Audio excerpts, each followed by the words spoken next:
Bon les gars, je suis en train de vous amener dans un autre coin du Congo. Vous saurez exactement où dans quelques jours. Mais je voulais qu'on parle de quelque chose. Parce que là, vu que bon, on a en ligne file indienne, regardez, et on nous a arrêtés, autant utiliser ce temps pour parler de certaines réalités, qu'on parle du business encore. Dans ce cas bien précis, le Congo, Kinshasa. Vous savez, il y a certaines réalités qu'on se dit que bon, on ne va trouver que dans certains pays. Et on espère que quand on arrive dans notre pays, ce n'est pas le cas. Et je viens ici mentionner pays francophones. Ce n'est pas le cas. Je ne dis pas que ce n'est pas le cas chez à tout prix les anglophones, mais c'est moins accentué que dans nos pays francophones. Hier encore, on était avec un entrepreneur où on discutait des challenges de faire business ici au Congo. J'ai eu à discuter avec des gens qui font business également au Congo, Kinshasa. Ici, ça fait plus de 10 ans. Les mêmes plaintes reviennent. Et vous voyez pourquoi c'est très important de venir faire l'étude du terrain. L'étude du terrain est super important parce que quand vous venez avec les armes. Vous ne faites pas l'étude du terrain à distance. Il y a des choses qu'on m'a dit quand j'étais en New York là-bas sur Kinshasa, que je viens de découvrir que c'est même pire que ce qu'on m'a dit. Où il y a des variétés de ce qu'on m'a dit ici. Donc avec l'entrepreneur avec lequel on était, on a eu échangé. Et on parlait entre autres des challenges. La chose qui est revenue une fois de plus, après avoir parlé non seulement avec lui mais avec d'autres personnes, c'est le fait que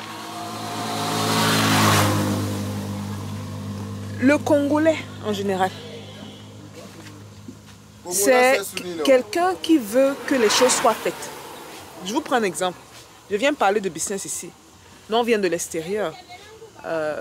J'ai eu à rencontrer des gens qui ne sont pas congolais à tout prix. Mais si je dis aux Congolais que bon, voici un business où tu peux te faire de l'argent. Et je parle du Congolais moyenne, la moyenne. Je ne parle pas de tous les Congolais, s'il vous plaît. Je ne parle pas des vaillants et des braves. Je parle de la moyenne. Donc tu peux te faire de l'argent dans ce business-ci. La plupart du temps, ils ne voudront pas commencer par les petites étapes. Vous voyez un peu, si vous vous dites par exemple, oh je vais lancer une cimenterie. C'est notre tour. Okay. Si je veux lancer une cimenterie, la plupart voudront que tout soit fait. Ils voudront que l'usine soit déjà en place. Ils voudront que la matière première soit là. Ils voudront que les employés soient embauchés, tout le reste. Ils ne se rendent pas compte que c'est un processus où tu commences un peu et tu grandis avec le temps. C'est pour ça que beaucoup de... Et ça, je vais le dire, hein, ça risque de me créer des problèmes sur les réseaux sociaux, mais on est là pour se dire la vérité. C'est pour ça qu'il y a autant d'églises réveillées ici, parce qu'ils arrivent à attirer à eux des gens qui vivent quand même plus ou moins sur le rêve. Où il se dit que bon, en un claquement de doigts, les choses vont se faire. N'oublions pas que Dieu nous donne tout. N'oublions pas que ce qu'on demande, Dieu donne. Donc sur cette base-là, il y a beaucoup qui attendent. Cette même attente, que des gens qui attendent, qui meurent dans l'attente. Et beaucoup ne comprennent pas le processus de commencer petit, de grandir. Le millionnaire ne se lève pas millionnaire, il n'est pas né millionnaire. Bon, certains le sont, mais la majorité des millionnaires sont des millionnaires qui ont commencé de rien. Des gens qui ont commencé à vendre des arachides en route, qui ont commencé à vendre l'eau en route, qui ont commencé à vendre l'huile en route. Donc ils ont commencé de quelque part. Et ça, c'est un gros challenge ici. Et c'est une réalité également qu'on va observer dans certains autres pays où la jeunesse est quand même assez paresseuse. Hein. Ou bon, attends, le gouvernement va trouver un boulot. Hein. Moi, j'aime rappeler aux gens qu'il n'y a aucun gouvernement dans ce monde qui a trouvé tous les boulots aux jeunes. Citez-moi un seul. Un. Mettez dans les commentaires. Un seul gouvernement. Et vous mettez le lien de l'article. Vous mettez même où le président du dit gouvernement a trouvé tous les emplois aux jeunes là. Aucun. De l'Europe au Canada, aux États-Unis, aucun gouvernement n'a trouvé les emplois aux jeunes. 100% des jeunes. Donc c'est aux jeunes de faire ce travail. Un pays comme le Congo, où il y a autant d'opportunités, voici notre région, on vous amène. Vous allez voir. On roule depuis là, on roule. En fait, là où on part carrément à 8 heures de route de Kinshasa. Hein. On s'est levé à 4 heures du matin. Même pas à 3 heures. On a quitté à 4 heures pour aller là-bas pour vous montrer. Depuis, on roule, on regarde les opportunités. Je vois beaucoup de débrouillardises et j'applaudis ces Congolais-là qui se débrouillent. Regardez comme celui-là. Regardez comme notre ami ici, là. Vous voyez?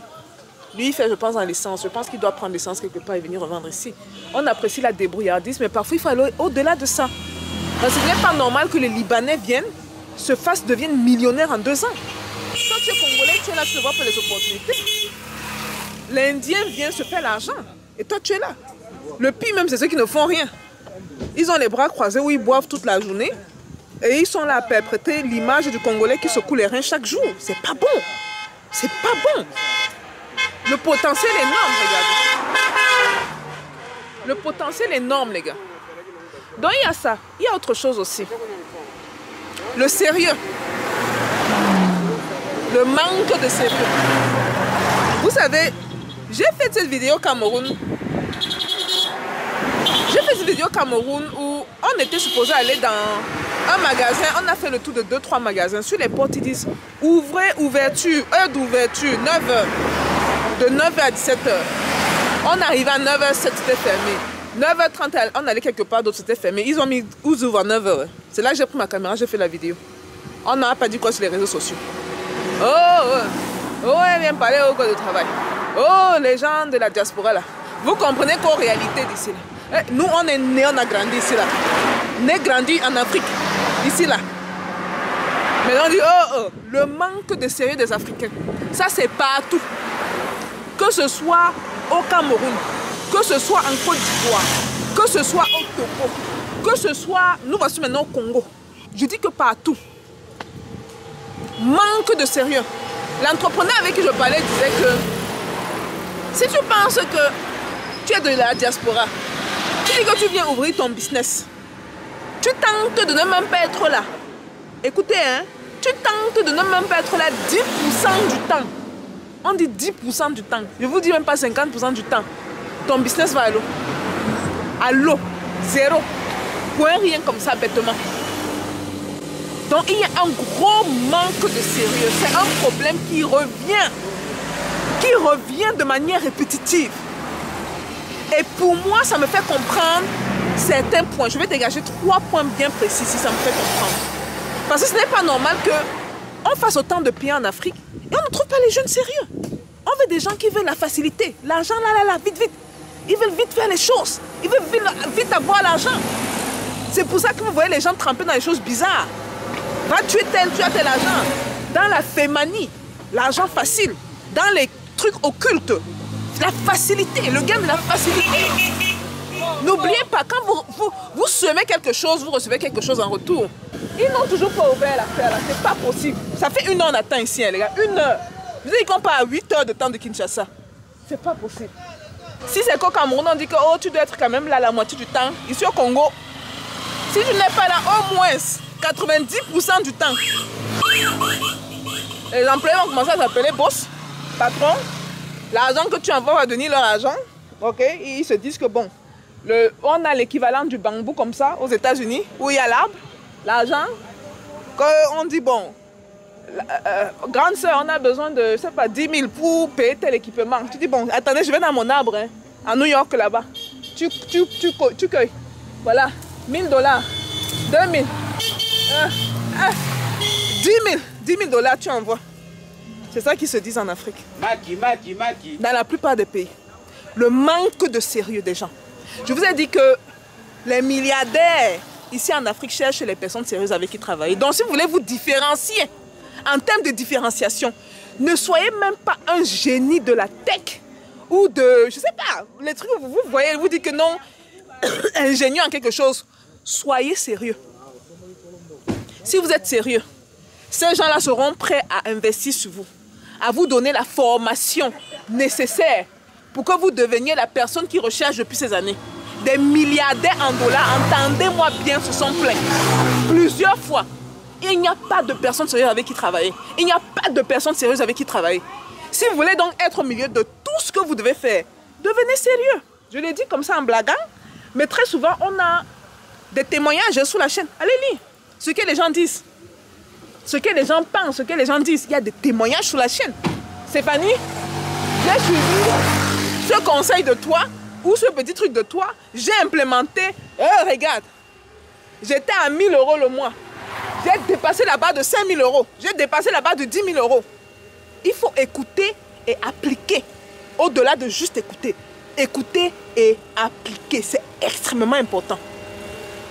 Dans ce manque de sérieux-là, donc on observe un peu partout en Afrique, peut être expliqué par beaucoup de choses. La première des choses, c'est l'impact que le visuel a sur les jeunes. Et quand j'en parle, je parle de visuel, j'entends par là les réseaux sociaux. On est au XXIe siècle. On a l'aide des réseaux sociaux, des affaires de télévision qui ont fait quoi? Les jeunes ne sont pas dans ça. Hein? Ils sont sur YouTube pour les plus intelligents. YouTube, c'est vraiment les plus intelligents qui sont là. Ils sont sur Instagram, ils sont sur Facebook, ils sont sur les autres plateformes. Et ce qu'ils voient, c'est ce qu'ils deviennent. Les images de certains jeunes qui passent le temps à montrer des images de vie facile. Regardez ça, je suis fascinée par cette région-ci, hein. C'est fou. Hein? Donc on a les images des jeunes qui passent le temps à montrer les images de vie facile. Ok. Ah là ça bouge les gars. Les images de vie facile, tout le monde tombe dans ce truc-là. Vous voyez? Où on se dit que... Voilà l'exemple que j'ai. Voilà les gens qui gagnent donc beaucoup d'argent facilement. Et voilà l'exemple que je veux prendre. On a déjà fait la deuxième ligne. Et les voitures de devant traînent. Et voilà donc l'exemple que je veux prendre. Et c'est là où c'est important de briller par l'exemple. J'ai rencontré plusieurs entrepreneurs congolais. Je leur ai dit, priez d'ouvrir vos chaînes YouTube. Priez d'aller sur les réseaux sociaux. Parce que quand vous n'allez pas sur les réseaux sociaux, ce que le jeune voit là, c'est le jeune influenceur ou la jeune influenceuse qui tournerait. C'est l'exemple qu'il a. Il n'y a pas d'autre visuel. Il n'y a aucun autre. Combien, si on doit compter, par exemple, les gens sur YouTube qui font business, il n'y en a pas beaucoup. Il y en a très peu. On devrait en avoir 40, 50, 60, même 100. Sur YouTube, les bons YouTubeurs qui font des business et qui montent des business. Je vous ai fait passer sur la chaîne, vous avez vu, il y a plusieurs entrepreneurs ici au Congo. Je leur ai dit, ouvrez vos chaînes. Un des entrepreneurs m'a dit que oui, mais les vrais entrepreneurs ne sont pas sur les réseaux sociaux. Je lui ai dit, laisse ces affaires-là pour la manière dont tes parents pensent. Il y a l'exemple de Jean-Yves. Jean-Yves va lancer 4 business devant vous, vous avez vu. Parc aquatique, hôtel, tout ça il est sur les réseaux sociaux. Hein. Il ouvre sa caméra, il est comme moi, 15 à 20 minutes par jour. VTC, pratiquement 200 véhicules. C'est la magie, c'est pas la magie. Et c'est là même ceux même qui disent ça même, je me demande si ce sont vraiment des vrais entrepreneurs. Ça veut dire peut-être qu'ils ne sont pas très bien organisés. Sûrement pas bien organisés. Nous on prend nos caméras, on ouvre 10-15 minutes par jour. 10-15 minutes, ça va te faire quoi? Tu es entrepreneur plus que qui? Même Dangote peut trouver 15 minutes. Toi là qui te débrouilles. Oh trop, si tu fais trop d'argent, tu fais peut-être quelques petits millions de dollars. Tu dis que tu n'as pas 10-15 minutes. Pour ta communauté, on peut trouver ce temps par jour. Donc il faut qu'on travaille au niveau du visuel. Ça c'est de 1, par rapport à la solution apportée. De 2, c'est moi branché parce que ma caméra est en train de me lâcher. De 2, par rapport à la formation des jeunes. Je ne réalisais pas l'importance de cette affaire avant longtemps. J'ai commencé à réaliser ça récemment. À quel point il faut que les jeunes soient prêts et formés pour les vrais métiers de demain. Donc c'est pas juste dit que il faut que le gars ait le doctorat en quoi. Je vous ai dit qu'il est doctorat en lettres, la philosophie. Vous partez chercher doctorat en philosophie. Descartes va faire développer l'Afrique. Je pense donc je suis. On est nombreux hein, à bien manier la langue française à ce. Bon, maintenant tu dis, tu penses dont tu es là. Ton pays est développé. Il faut former les jeunes dans les métiers de demain. Je ne trouve pas normal que nous, à New York ou aux États-Unis, on soit à l'intelligence artificielle. Ici, là. Mais je vais vous dire une réalité. Et ça, c'est dans plusieurs pays. Ici, on n'arrive même pas encore à digitaliser les choses les plus basiques. Mais c'est dangereux. Et le gouffre se crée. Et on est content, on est fier, on est fier de s'appeler de notre nationalité qu'on veut s'appeler là. Oh, Camerounais, oh, on est ceci, oh, oui, avec la bouche. Quand les clashs, on est là, bavardé dehors. Maintenant qu'on voit le blanc, on se tait. Parce qu'il y a ce complexe d'infériorité. Alors que pour sortir de ça, c'est un claquement de doigts. C'est avoir de la vision. Donc, il faut former les jeunes à avoir les bonnes compétences de demain. Et dans cette formation-là, inclure un truc qui compte beaucoup, l'estime de soi. On ne réalise pas à quel point c'est important. Vous arrivez aux États-Unis, vous parlez à un petit de 7 ans, 8 ans. Il va te dire, je peux devenir qui je veux être. Je peux être astronaute, je peux être médecin, je peux être le plus grand conducteur de camion du monde. Parce qu'il y a cette estime de lui-même. Et ça se nourrit avec quoi? Avec leur histoire. Vous savez dans l'histoire des États-Unis, combien de fois on a battu les États-Unis dans les guerres, en passant par la guerre du Vietnam. Allez lire les histoires, les livres d'histoire américains, on n'en parle nulle part. Est-ce qu'un Américain est fou alors? Allez voir dans nos histoires. Classe de 5e, premier chapitre, esclavage. On apprend déjà aux enfants, voilà, tu étais un outil, tu étais un objet. Il faut qu'on tourne ça. Il faut qu'on retourne ça. On peut raconter, il faut même qu'on raconte cette histoire, mais de l'autre côté. Le côté du sauvage qui est venu avec des méthodes barbariques en Afrique. Couper les mains, couper les têtes. Ça, c'est être barbare. Et dans tout ça, dans l'histoire qu'on nous raconte, ils nous ont apporté la civilisation. Ce n'est pas la civilisation. C'est démoniaque. Il n'y a rien de civilisationnel derrière le fait que tu coupes les mains de quelqu'un. Parce qu'il faut qu'il t'amène tel nombre de VA, telle quantité de ceci. C'est barbarique. C'est sauvage. Ce sont des sauvages. Donc il faut tourner ça de l'autre côté. Mais aussi nourrir les jeunes avec la résilience de ceux qui font bien.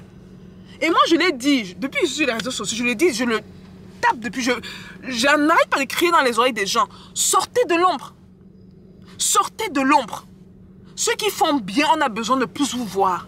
On a besoin que vous soyez plus visibles. Créez une page Facebook, créez un compte YouTube, créez une page Instagram, TikTok, que sais-je.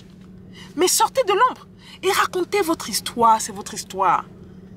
Jusqu'à présent, combien de fois quand on dit « Oh, j'ai commencé le premier business à l'âge de 9 ans. Oh, elle a commencé à 9 ans quoi. Ouais, là, c'est mon histoire. Vous pensez que je vais mentir pour les gens? Ça montre leur limite. Le problème, c'est pas moi, c'est eux. C'est mon histoire à moi. Et ceux qui connaissent vraiment mon histoire, vous savez même à quel âge j'ai commencé le business. Je garde 9 ans parce que c'est la version officielle. Mais ma mère m'a dit, tu as commencé plus tôt. Voici ce que tu faisais, voici. Et j'ai fait une vidéo. C'est elle-même qui a dit sur la chaîne. Les vrais abonnés sauront. Et laissez dans les commentaires pour ceux qui savent vraiment. C'est votre histoire. Personne ne peut vous la voler. Dieu a permis qu'elle se réalise comme ça pour une raison. Racontez-la. Inspirez les gens. Sortez de l'ombre. Pour ceux qui disent, ouais, entrepreneur ne peut pas être sur les réseaux sociaux, laissez-les. Nous, on est visionnaires. On voit où demain sera. On voit où c'est-à-dire qu'on se projette déjà en 2040, 2050. Ils sont toujours en 1970. À l'époque même où le cellulaire était la grosse brique comme ça. Les réseaux sociaux aujourd'hui doivent connecter les gens autour du monde. Utilisez ça. Donc, c'est le deuxième point que je voulais faire. Et le troisième point donc par rapport à la jeunesse. Prenez le temps, souvent, de faire attention au contenu que vous regardez. Vous savez, parfois sur la chaîne, je vais faire du contenu un peu qui distrait. C'est fait exprès. Parce qu'on est un peu plus distrait. Si on ne fait que du contenu sérieux, que du contenu business, on va faire fuir les gens. Moi, en tout cas, je sais. Donc, parfois, on va aller chercher les thèmes qui distraient. Et vous allez même voir que ces thèmes qui distraient parfois, pas toujours, c'est là où on a le plus grand nombre de vues. Hein. 500 000 vues, 1 million de vues. Les thèmes un peu distrayants. Les vrais thèmes, oh, on est dans les 50 000 vues, 100 000 vues. Mais les vrais thèmes où on veut même qu'on dépasse le million de vues là. Ce sont même les thèmes où on tourne autour de 100 000 alors qu'on devrait aller plus loin, plus haut. Donc vous devez faire le tri de ce que vous regardez, vous les jeunes. Quand vous avez un contenu, vous devez vous poser la question. Est-ce que ça me fait monter ou est-ce que ça me fait descendre? Ne vous dites jamais que quelque chose vous fait rester sur place. Hein. Dans les lois africaines, il n'y a rien qui te fait rester sur place. Les lois de physique même, que des lois africaines, les lois physiques, que le blanc est venu prendre la physique, il a ramené chez lui, maintenant il dit que oh, c'est nous qui avons fait ceci, le théorème de Thalès, les lois mathématiques, tout ça vient de l'Afrique. Donc, on te dit, dans les lois physiques, que rien ne reste stable. Soit ça monte, soit ça descend. C'est vrai. Donc, le contenu que vous regardez va soit vous tirer vers le bas, soit va vous tirer vers le haut. C'est à vous de faire le tri. Maintenant, si vous êtes trop dans les contenus qui vous tirent vers le bas, vous n'allez pas switcher 100%. Ça se fait graduellement. Si vous êtes à 100% de contenu qui vous tire vers le bas, c'est-à-dire vous n'apprenez rien, ça ne vous rend pas... Retenez mes trois points. Ça ne vous rend pas plus intelligent, ça ne vous rend pas plus sage, ça ne vous rend pas plus riche. Ça veut dire que ça vous tire vers le bas. C'est très simple. Intelligence, sagesse, richesse. Très simple. On est en train d'aller vers le bas. Si ça ne répond donc pas à ces critères-là, commencez à vous poser la question. Ok, c'est bien, ça a l'air intéressant, ça me fait rire, ça me fait ceci. Il n'y a rien de mal à ça. Nous-mêmes, on aime rire. Hein? Vous voyez, même sur la chaîne, on passe le temps à rire. Parfois, on rit même trop. Au point où les gens se disent que oh, Stéphanie, c'est ma meilleure amie. Mais il y a un moment aussi pour être sérieux. Il faut faire la part des choses. Il y a un moment pour rire, il y a un moment pour travailler, il y a un moment pour être très sérieux. Il y a un moment pour faire l'argent. Ah, voilà, on se voit à la prochaine vidéo. Peace.